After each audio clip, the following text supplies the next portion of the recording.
ત્યાં જુઓ મહાન સાસ તેમની દિવ્ય આંખો ખોલી રહ્યા છે. એક પછી એક સમસ્યા સાધુ મહારાજને કહો. પ્રણામ મહારાજ. કલ્યાણમસ્તુ. પ્રણામ મહારાજ. બચ્ચા તેરા કલ્યાણ હો, તેરી સમસ્યા કહે. હું મારા ખેતરમાં ખેડ કરું છું, પૂરતું પાણી આપું છું, પણ પાક જ બરોબર થતો નથી. તેથી તમે મને કોઈ ઉપાય બતાવો. તારા ખેતરમાં બધો બરોબર પાક થઈ જશે, પણ તેને માટે મારે આવી અને તારા ખેતરમાં પૂજા કરવી પડશે. અને પૂજા માટે તારે મને તારી થોડીક જમીન દેવી પડશે મને. આજે જ તમારા નામે કરાવી દઉં મહારાજ. આભાર. બચ્ચા તેરા કલ્યાણ હો.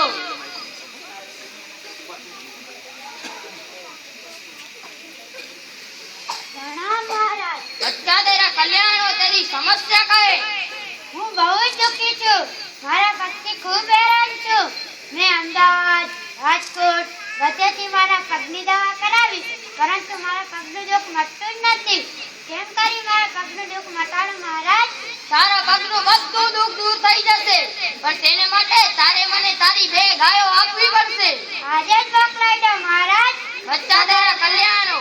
તમારો ખૂબ ખૂબ આભાર.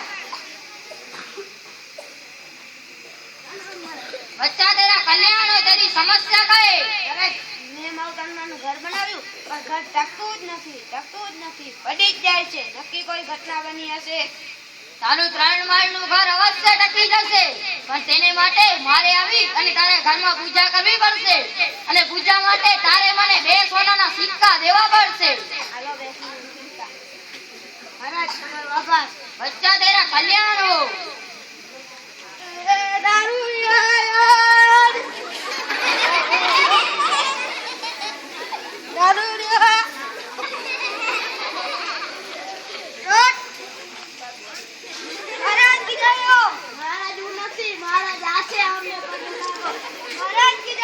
બચ્ચા તેરા કલ્યાણ હો, તેરી સમસ્યા કહે.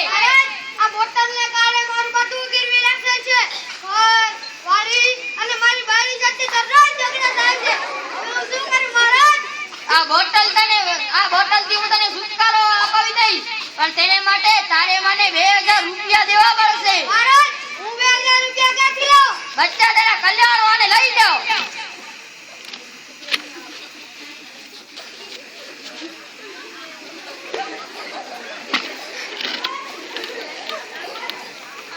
પ્રણામ મહારાજ.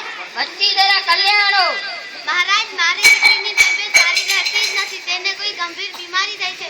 તેની ઘણી બધી જગ્યાએથી દવાઓ કરાવી, પણ તેની બીમારી મટતી જ નથી. તે મટી જાય તેવો કોઈ ઉપાય બતાવો. તારી દીકરીની બધી બીમારી દૂર થઈ જશે, પણ તેને માટે મારે તારી દીકરીને હવન પાઠ કરવું પડશે.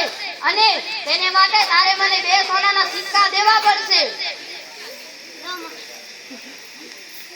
બચ્ચી તેરી સમસ્યા કહે. મહારાજ, મારા દીકરાને ભણવામાં કઈ નથી આવડતું. તેનું ભણવામાં મન જ નથી લાગતું. કંઈક એવું કરો કે તેનો ભણવામાં પહેલો નંબર આવે અને આખું ગામ તેની તારીફ કરે. તારા દીકરાનો ભણવામાં અવશ્ય પહેલો નંબર આવશે અને આખું ગામ તેની તારીફ કરશે, પણ તેને માટે તારે મને તારો એક ચોખાનો કોથળો આપવો પડશે. મહારાજ, કાલે જ મોકલાવી દઉં. તમારો ખૂબ ખૂબ આભાર. બચ્ચી તેરા કલ્યાણ હો. બચ્ચી તેરી સમસ્યા કહે. प्रणाम महाराज. हमारा घर में हम तो शांति होती है, लेकिन मेरी सासू साथे मेरा रोज झगड़ा થાય છે. કંઈક ऐसा करो कि મારી સાસુ સાથે मेरा झगड़ा જ ના હો. તારી સાસુ સાથે તારો ઝઘડો થાય છે તે બધું બંધ થઈ જશે, બધું બરાબર થઈ જશે, પણ તેને માટે તારી મને તારે એક ગાય આપવી પડશે. ભલે મહારાજ, હમણાં જ મોકલાવી દઉં. તમારો ખૂબ ખૂબ આભાર. મહારાજ કી જય હો. બચ્ચી તેરા કલ્યાણ હો.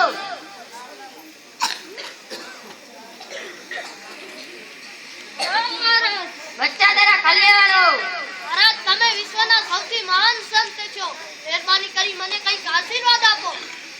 ઉઠ, તું તારી સમસ્યા કહે. મહારાજ, મારા જીવનમાં બધું છે. ખૂબ પૈસા છે, એક મોટું ઘર છે અને સુખી કુટુંબ છે. એવું કરો કે મારા મૃત્યુ પછી મને સ્વર્ગમાં જવું છે. એ તો હવે મારા માટે સહેલાઈની વાત છે. તું જરાક વધુ નજીક આવ. તું શું કરે છે? હું આ દુનિયાનો સૌથી નસીબદાર માણસ છું. અને આ વાળ આપણને સીધા સ્વર્ગમાં લઈ જશે. આ મહાન સંત છે, તે પવિત્ર છે અને તેમની દાદીનો એક એક વાળ આપણે સ્વર્ગમાં જવાની મફત ટિકિટ છે. તો આ દુનિયામાં તનાશા કરતા મારે પણ સ્વર્ગમાં જવું છે. મને પણ એક વાર જોઈએ છે. હા હું તને લઈ લઉં.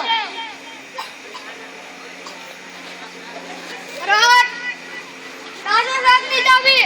તરત તને